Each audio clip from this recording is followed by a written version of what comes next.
Welcome to Tokyo. In this cruise port captain video, we're going to show you how to get from the Tokyo to your cruise port, which is more than likely Yokohama. You'd think it would be here in Tokyo Bay, but it's not. So we're going to show you step by step how easy it is to get there on your own. Hi, we're the Cruise Port Captain crew, exploring the world one port at a time. After more than 20 years of cruising, we've learned the best port days are usually the ones we've planned ourselves. Doing it on your own lets you explore deeper, save money, and truly make the most of every stop. Join us for port guides, travel tips, and cruise know how to help you make every port day count. Check the video description for links to our favorite resources and tools that help us cruise smarter, and maybe they'll inspire your next adventure. Now, on to the video. The first mate and I have found that if we are going to do it on our own, getting from uh, the city to the port, the first thing it's helpful to start with the end in mind. So when you are booking your accommodations in the city, it's helpful to think of how are you going to get to public transportation to make it all the way to the cruise port terminal. So in this case in Tokyo, it's very helpful to stay at a hotel that is near the metro station or the train line. And this is the hotel we stayed at. Now, I will warn you, this hotel may not be for everybody. The rooms were quite small. It was a very fun hotel. It was Japanese anime, is how the style was, but it was really more, it was a pretty big, I wouldn't say it was so much a closet, but it was very much on the smaller side. Like you had to crawl on the bed. And I thought, well, maybe this is too small for most people. But I saw a lot of people there who looked like maybe they might have challenges getting on the bed because I had challenges getting on the bed and they were just fine. The second thing is take less cumbersome luggage or make sure that your luggage really rolls well. As you can see here, we started cruising only with carry ons and two personal bags because we lost our luggage once. And ever since then, we have been too shy to bring big luggage. But if you are having to do some walking from point A to point B, the easier it is to navigate your luggage, the much better it is. Also, getting on a train with bulky luggage isn't impossible, but it is a little more challenging. And for us, it's just easier. We just got used to it.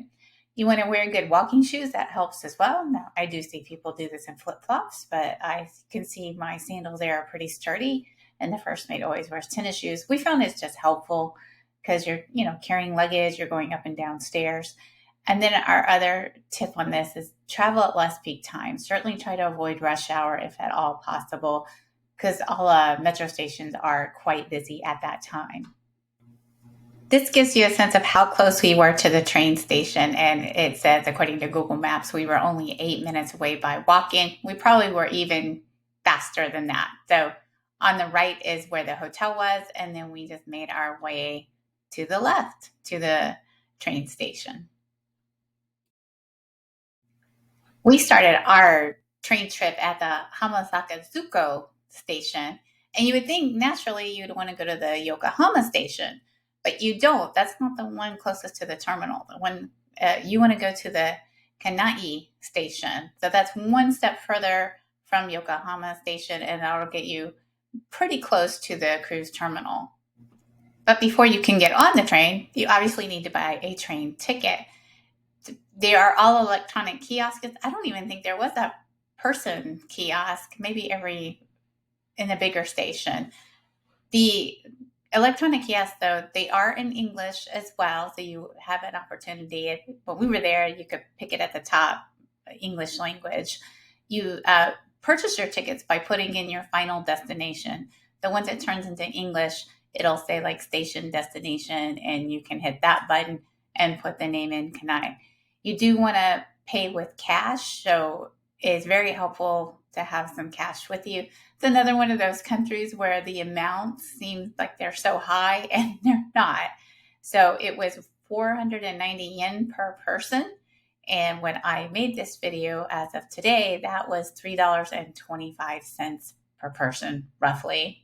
Fluctuates a little bit. Why we do it ourselves and why you might want to think about doing it yourself.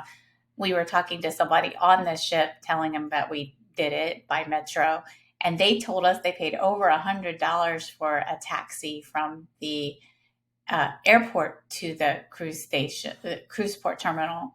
And that's perfectly, if that's what you want to do. Also, the cruise line's going to offer options as well.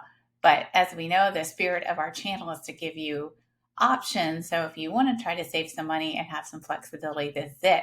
And getting to the port, this is one big way you can do that. To give you some more comfort about buying your train ticket, you can see on the left, that's actually the first mate putting all the information in. So you can see how easy it is. And then what comes out at the distribution is those tiny little tickets. So that is the first mate's hand. So you can see they are small. And on the right side is where you're going to put your ticket in. So you're going to look for that green arrow, put it into the slot just above the arrow, and then you can see the first mate is pulling it out. It's important to keep your tickets during the ride because you will need your train ticket to also exit the station. You're basically going to follow the same process. Once you get past the turnstile, look for the signs. They're everywhere. Tokyo is a huge city, which means that in any given train station, you can have multiple platforms and multiple exits. So look for your signs that tell you what platform to go to. In this situation, we needed to go to platform 4 because that was the last of our destination. On the right, inside the train, I think every train we went on to, and especially this one because there's so much tourism going into Yokohama, is the displays will be in Japanese, Chinese, I believe Korean too, and English. So they rotate through. Another nice thing about Japanese train stations, which is highly efficient, is the lines go by color and a letter, and they have a number. So every station has a specific number. So once you find out the station number, that's really all you need to look for. They do rotate pretty often. And also you're going to see other cruisers. So if you get stuck, just kind of look around or ask a train conductor to help you. This is exactly what we did according to Google Maps. So, and that is something that is really nice, is that it tells you what line to get to. Now it doesn't, I can't read. My eyes are not as good as they used to be. It might tell you the platform. So that might be the toughest part about this, is finding what platform to go into. But it is nicer these days. At least this gives you a good start. With this particular train, if you do take this one all the way to Kanai, this one may stop at Yokohama station, and you may have to get out and change to the next train. It was just across the platform. Again, the train terminated, so you had to get off. And then it was easy just to walk across and know that it was pretty obvious that's the train to get to make it all the way to the cruise port station. Lots of people will be doing it too, but just in case it stops at Yokohama station and you know, hey, that's not where I'm supposed to be, just hang on, get out, and walk across the platform and get on the next train. My final map here shows you how short of a distance it is between the train station and the final cruise port. You could take a taxi to do this. They also have a water taxi that can take you to the cruise port. But we walked it. We walked it just to see a little bit of Yokohama before we made it to the ship.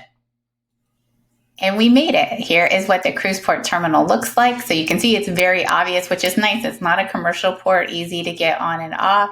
The check-in was very smooth. Very big kudos to Celebrity and the staff at the port.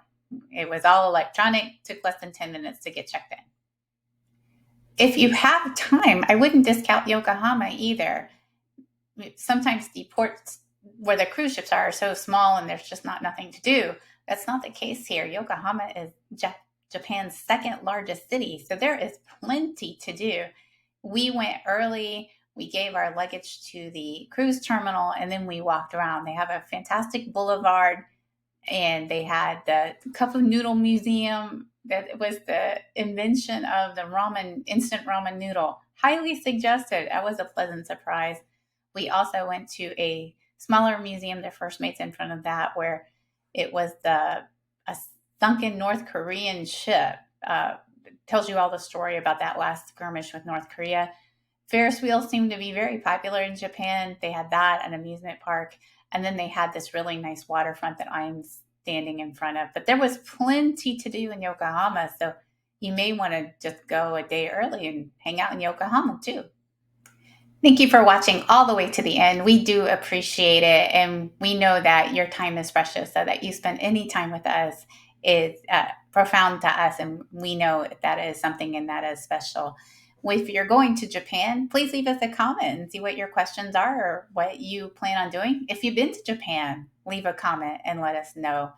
As you know, please like and, of course, subscribe would be fantastic. We're a new channel. We're so close to getting to that first YouTube threshold. We would appreciate it. Cost you nothing. It means the world to us. We also have some things in the description about products that we use to make our travel easier. We have a cruise planner that we use that kind of help us set us up logistics. That's all in the description below as well. So we wish you many safe travels. Make life a bon voyage, and we'll see you next time.